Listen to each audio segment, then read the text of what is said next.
میں ایک سوال پوچھنا چاہتا ہوں. میں ایک 0 پوائنٹ پر کھڑا ہوا آدمی ہوں جس نے اپنے دماغ کو اس پروپیگنڈا لٹریچر سے نہیں بھرا جو مختلف حلقوں اور مختلف کوششوں کی طرف سے آ رہا ہے. کیونکہ اگر اس پر تکیہ کیا جائے اور جو کچھ ہمیں دیا جا رہا ہے تو پھر میں بھی کسی نہ کسی گروہ میں شریک ہو سکتا ہوں کہیں بھی.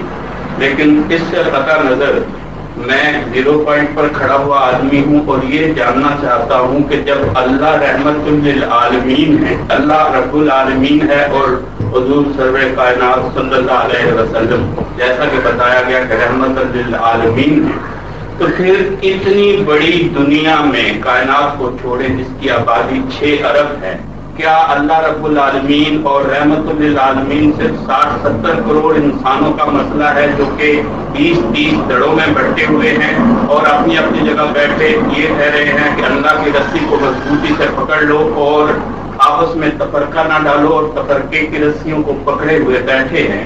اس صورتحال میں اگر میں کسی چوک میں کھڑا ہوں اور میں پوچھوں کہ اہدنا الصراط المستقیم, تو چوک میں تو چاروں سڑکیں مجھے سیدھی نظر آ رہی ہیں, ادھر بھی اور ادھر بھی اور ادھر بھی اور ادھر بھی. تو میرے پاس شناخت, میں کسی پروپیگنڈے یا کسی حوالے سے نہیں چاہتا کہ لوگ کہیں کہ ہم سچے ہیں, کیونکہ ہر شخص یہی کہہ رہا ہے. اس صورتحال میں جو ہوں کس طرح سے یہ مان لوں کہ اللہ رب العالمین کا تصور اور رحمت للعالمین کا تصور جو ہے وہ ساری کائنات اور سارے انسانوں کے لیے ہے, جبکہ پچھلے 1500 سال میں صرف 70 کروڑ تک پہنچے ہیں اور عیسائی پروپیگنڈا جو ہے وہ اس سے زیادہ مضبوط تھا اور وہ ہم سے زیادہ بڑا ہوا ہے جو مسلمان معاشرت میں پیدا ہوئے ہیں. اور پھر اگر یہ بھی مان لیا جائے کہ حضور رحمت للعالمین تھے تو آپ کی ایک حد تھی کہ آپ کا وصال ہوتے ہی فتنہ ارتداد شروع ہو گیا. اگر آپ نے اس معاشرت کو بدلا بھی یا کوئی باطنی انقلاب آیا تو وہ کتنی دیر رہا, اور اگر اس کے بعد کوئی مسیح موعود آتے ہیں تو کتنی دیر تک ان کی اس تعلیم کی حد ہے جو لوگوں کو تبدیل کر دے گی. ایک یہ سوال ہے اور اس کے ساتھ ضمنی ملتا نہیں. سوال کرنا چاہتے ہیں بیک وقت پہلے یہ فیصلہ کر لیں. نہیں, میرے سوال 4 سڑکوں کے 4 سوال تو ہو چکے ہیں, اس لیے طریقہ کار مناسب یہی آپ بڑے سمجھدار معلوم ہوتے ہیں. پھر ٹھہرے آپ ایک ایک کر کے سوال اٹھائیے, زیادہ مناسب ہے. آپ کو پہلا سوال جواب, یہ پہلا سوال تو یہ ہے آپ کا کہ حضرت محمد مصطفیٰ صلی اللہ علیہ وسلم اگر رحمت للعالمین ہیں تو اس کے نتیجے میں 2 باتیں ذہن کو الجھاتی ہیں. اول یہ کہ رحمت للعالمین کا پیغام تو پہنچا صرف 60-70 کروڑ تک اور سارے عالم باقی پڑے ہوئے ہیں, تو ان کے لیے رحمت کیسے ہوئے اور ان کا کیا بنے گا باقیوں کا.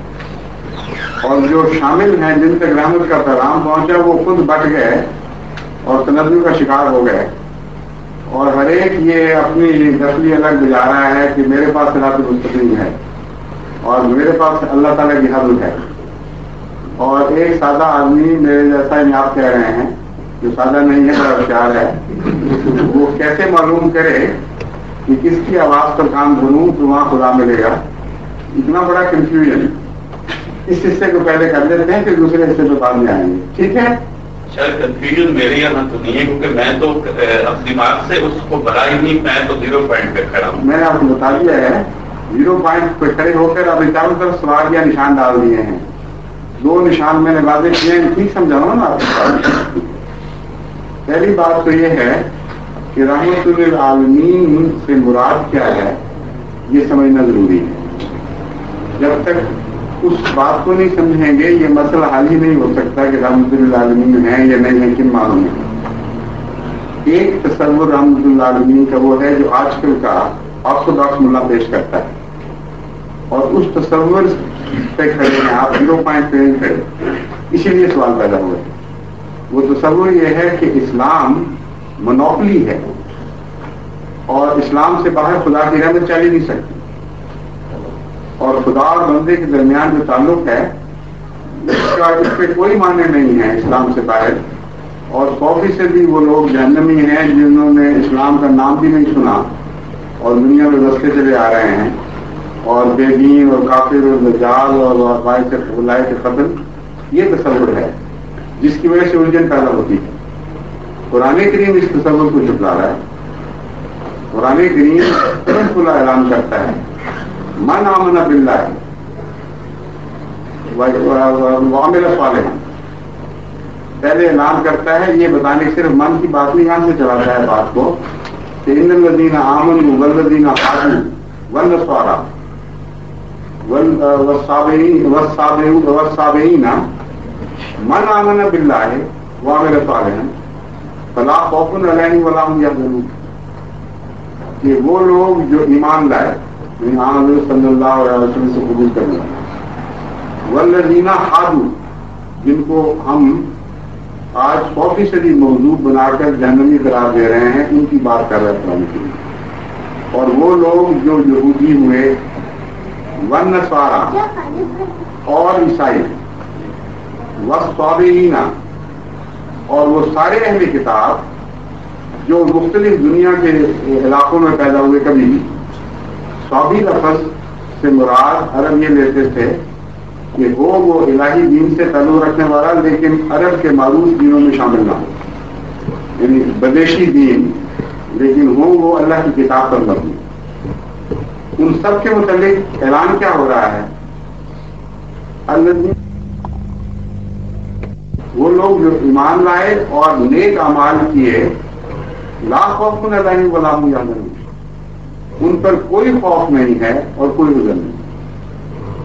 پھر دوسری جگہ قرآن کریم حضرت صلی اللہ علیہ وسلم کے مخالفین کو چیلنج کر کے فرماتا ہے کہ تم کہتے ہو تم سچے ہو اور سچائی سے تم مخالفت کر رہے ہو.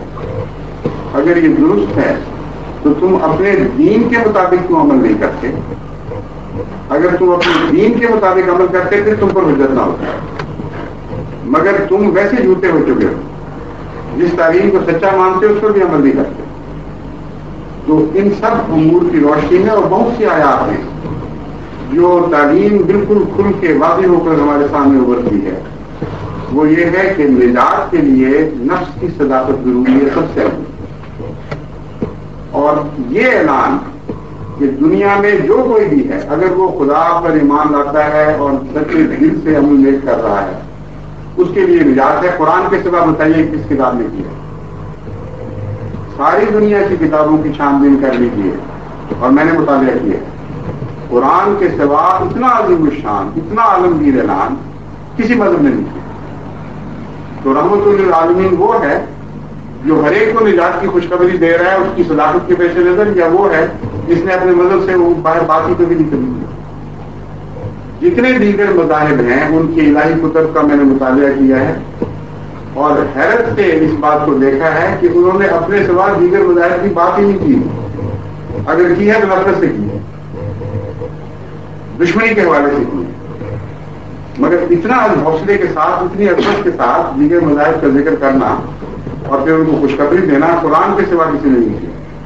بس جس وجود پر یہ کتاب نازل ہوئی وہ یقیناً رحمت اللہ علیہ ہے. اس لیے وہ جھگڑا بھی ختم ہو گیا کہ سارے جہنمی ہیں.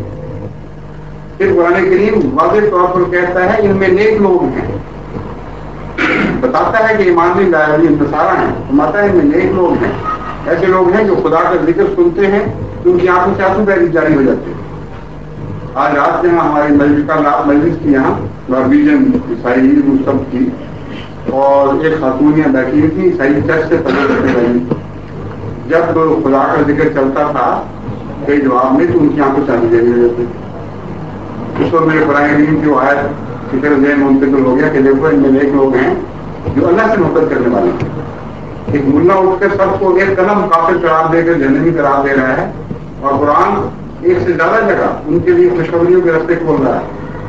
تو حضرت محمد مصطفیٰ صلی اللہ علیہ وسلم یقیناً رحمت للعالمین ہے، کیونکہ آپ سے زیادہ حوصلے والی آپ سے زیادہ علم و شان تعلیم کسی اور نبی کو عطا نہیں ہوئی. رہا امت کا مسئلہ تو آپ سے رحمت ہی نہیں آپ کو انصاف پر بھی قائم ہے. آپ نے خود اپنی امت کے متعلق آئندہ یہ خبر دی تھی کہ وہ امت 72 فرقوں میں بڑھ جائے گی. ان لوگوں سے نعرے اللہ واحد وہی جماعت، سارے ناری ہوں گے سوائے ایک کے جو جمع ہوگی. یہ جو حدیث ہے یہ ہر فکر جیسے آپ کہتے ہیں ہر کافر کو لگانے کی کوشش کرتا ہوں کہ ہم صراط مستقیم میں اس سوال سے بعد میں ہوں گے، لیکن حدیث کو سچا مانتے ہوئے یہ موقف لینے پر مجبور ہیں کہ جب مسلمان فرقے 72 فرقوں میں بٹ چکے ہوں گے تو اس وقت اکثر حق سے ہٹے ہوئے ہوں گے، یعنی 72 حق سے ہٹے ہوئے ہوں گے، ورنہ ناری نہیں کہا جا سکتا، اور جماعت ایک ہوگی جو حق پر قائم رہے گی، یہ حق پر قائم ہوگی، اور یہ 73 بھی ہے۔ اس کے متعلق رسول اکرم صلی اللہ علیہ وسلم نے فرمایا، کسی نے پوچھا کہ یا رسول اللہ وہ کون ہوں گے، ہم کیسے پہچانیں کہ وہ کون ہے؟ آپ کے سوال کا جواب دیا، فرمایا ما انا علیہ و اصحابی، اس کو پہچاننا صراط مستقیم کو مشکل ہے ہی نہیں، جو حال میرا دیکھ رہے ہو اور میرے ساتھیوں کا دیکھتے ہو وہی حال اس جماعت کا ہوگا۔ بس جہاں تک ان کے اس دعوے کا تعلق ہے کہ ہم ہی جنت کی سارے، باقی دنیا جاننے نہیں، یہ تو غلط بات مقدر ثابت ہو گیا، خود رسول اکرم صلی اللہ علیہ وسلم کے فیصلے سے غلط ثابت ہو گیا۔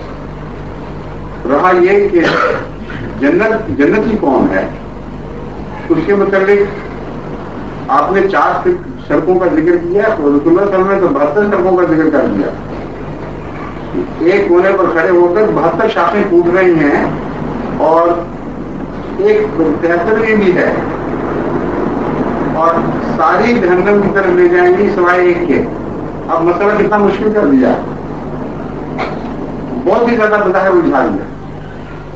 ایسی بات کی جیسے کہا جائے کہ 72 انڈے ہیں ایک تھیلی میں جو سارے گندے بلکہ زہریلے ہیں، اور ایک 73واں صاف بھی ہے۔ اٹھانا تم نے ضرور ہے، کھانا بھی ضرور ہے، اور صحیح اٹھانا، اور دیکھنے میں سارے ایک جیسے۔ تو کیا فیصلہ کرے کوئی؟ یہ تو اتنا خطرناک پیغام تھا کہ جو سننے والے تھے ان کے دل دہل گئے۔ انہوں نے پوچھا یا رسول اللہ پتہ کس طرح رہے گا، وہ ہے کون ہے؟ اتنے مشکل سوال کا اتنا آسان جواب دے دیا کہ آپ کے سارے سوالوں کے جواب اسی میں آ جاتا ہے۔ اب اس کو پہچاننا مشکل نہیں ہے۔ مجھے جس حال پہ دیکھ رہے ہو اور میرے غلاموں کو جس حال پہ دیکھ رہے ہو، اس وقت جب یہ جھگڑے پیدا ہوں گے، جس فرقے کی حالت میرے مشابہ ہوگی وہ میرے ماننے والوں کے وہ سچائی، وہ سچائی کی دلیل کیا تھی؟ وہ تکلیفیں برداشت کرنا خدا کے راستے۔ سچائی کی دلیل یہ تھی کہ میں نے اعلان کیا لا الہ الا اللہ محمد رسول اللہ، اس کی سزا دی جا رہی ہے، گلیوں میں گھسیٹا جا رہا ہے، بلال کو پتھریلی سنگلاخ زمینوں پہ گھسیٹا جاتا ہے اور عذاب دیا جاتا ہے، گرم پتھر سینوں پر رکھے جاتے ہیں، مسلمان خواتین کو زریں پہنا کے دھوپ میں کھڑا کر دیا جاتا ہے یہاں تک کہ وہ دم گھٹ کے مر جائیں، اور شدید تکلیف دی جا رہی ہے اس جرم میں کہ لا الہ الا اللہ محمد رسول اللہ کی پڑھتے ہیں۔ یہ حال تھا کہ نہیں تھا آپ کا؟ یہ حال کوئی جھوٹا اپنا بنا سکتا بتائیے؟ کسی جھوٹے کے اختیار میں ہے کہ زبردستی اپنے آپ کو اس ابتلا میں سے گزار دے، جب تک باقی پیچھے نہ پڑے، جب تک باقی فیصلہ نہ کریں کہ یہ سزا مقرر ہے، اس وقت تک جھوٹے کے قبضے میں نہیں۔ آج آپ دیکھیں سارے عالم اسلام میں جماعت احمدیہ کے خلاف وہ کون سی جماعت ہے جس کو کلمہ پڑھنے کی سزا دی جائے؟ ایسے آپ کے شیعوں کے مخالف ہو جائیں گے سنی، بے شک ٹھیک ہے، وہابیوں کے مخالف ہو جائیں گے بریلوی، لیکن سارے عالم اسلام کی تاریخ میں سوائے جماعت احمدیہ کے ایک بھی نہیں جس کو کلمہ پڑھنے کے نتیجے میں عذاب دیے جا رہے۔ آج بھی میری گاؤں میں تصویر آئی ہے، ایک نوجوان قاری صاحب ہیں ہمارے غیر احمدی سے پہلے، اور خانہ کا غیر احمدی ہے، اب یہ وہ ہیں ایک دوسرے سے یہ وہ ہیں جو ایک خاندان سے ہیں، لیکن جامعہ میں پڑھتے رہے، قرآن کریم کے قاری ہیں۔ ان کی تصویر دیکھیں، ان کی پیٹھ پر کوڑوں کے نشان ہیں، اور وہ ننگی پیٹھ کر کے تصویر اتاری گئی۔ یہ بھی تازہ واقعہ تم کو دیکھا، اس بات کی سزا دی کہ تم نے کلمہ کیوں پڑھا۔ تو حق تو اس طرح کھل جاتا ہے اگر دیکھنے کی آنکھ ہو کہ شک کی گنجائش ہی نہیں باقی رہتی۔ پھر حضرت رسول اکرم صلی اللہ علیہ وسلم اور آپ کے ماننے والوں کا حال یہ تھا کہ آپ کو مسلمان کہلانے سے روک دیا گیا. یعنی قطعی شہادت اس بات کی موجود ہے کہ حضرت عمر رضی اللہ تعالیٰ عنہ نے جب خانہ کعبہ میں جا کر اعلان کیا تو آپ کے اوپر جھپٹ پڑے سارے کہ تم اپنے آپ کو مسلمان کیوں کہتے ہو, تم صحابی کہو. ابو ذر غفاری کو مار مار کے اس جرم میں کہ تم نے مسلمان ہونے کا اعلان کیوں کیا ہے اتنا مارا گیا کہ وہ کہتے ہیں, خود روایت ان کی ہے کہ میں اندھا ہو گیا, مجھے نہیں پتہ لگا میں کہاں جا رہا ہوں, لیکن جس سمت میں میرا رخ اٹھا مجھے کوئی نظر نہیں آ رہا تھا, مسلم دور پر یہاں تک کہ وہ پیچھا کرنے والوں نے تنگ آ کر مجھے چھوڑ دیا. جرم کیا تھا؟ رسول اللہ صلی اللہ علیہ وسلم پر ایمان لانا نہیں, تم اپنے آپ کو مسلمان کہلانے کا حق نہیں رکھتے, اچھا نام ہے, تم اپنا نام صحابی رکھ دو, جو مرضی گندا نام رکھو. رسول کریم صلی اللہ علیہ وسلم کو اپنا نام رکھنے کی اجازت نہیں دیتے تھے, کہتے تھے تم محمد کیوں کہلاتے ہو اپنے آپ کو, تم اپنا نام مزمم رکھو. یہ سلوک بتائیے جماعت احمدیہ کے سوا کسی سے ہو رہا ہے؟ جماعت احمدیہ کو قانون پاکستان کہتا ہے کہ تم اپنا نام مسلم نہیں رکھ سکتے. علماء کے مطالبے ہیں کہ ان کے ذاتی نام بدل دو. یہ واقعہ تاریخ اسلام میں سوائے حضرت محمد مصطفیٰ صلی اللہ علیہ وسلم آپ کے ساتھیوں کے, مجھے بتائیے کس کے ساتھ ہوا ہے؟ اس کو کہتے ہیں جواب, جو رسالت کا جواب, جو روشنی اپنے ساتھ رکھتا ہے. ایسا جواب دیا اور اتنا مشکل تھا اس جواب کی نقل اتارنا کہ جھوٹے کو اختیاری کرو. سوائے سچے صاحب حوصلہ صاحب ایمان لوگوں کے اس رستے سے چل کر کوئی آگے نہیں آ سکتا. اب آپ اتنے ذہین ہو کر کیوں اس بات کو نہیں سمجھ سکتے کہ سچائی کا رستہ پہچاننا اس لیے آسان ہوتا ہے کہ باقی رستوں پہ پھول پڑ گئے ہوتے ہیں, اس رستے میں پتھر پڑ گئے ہوتے ہیں, کانٹے بچھائے جاتے ہیں, سزائیں دی جاتی ہیں. اس لیے جو ان رستوں سے گزرتا ہے وہ اپنے ایمان کی صداقت کا اعلان کرتا ہوا گزرتا ہے.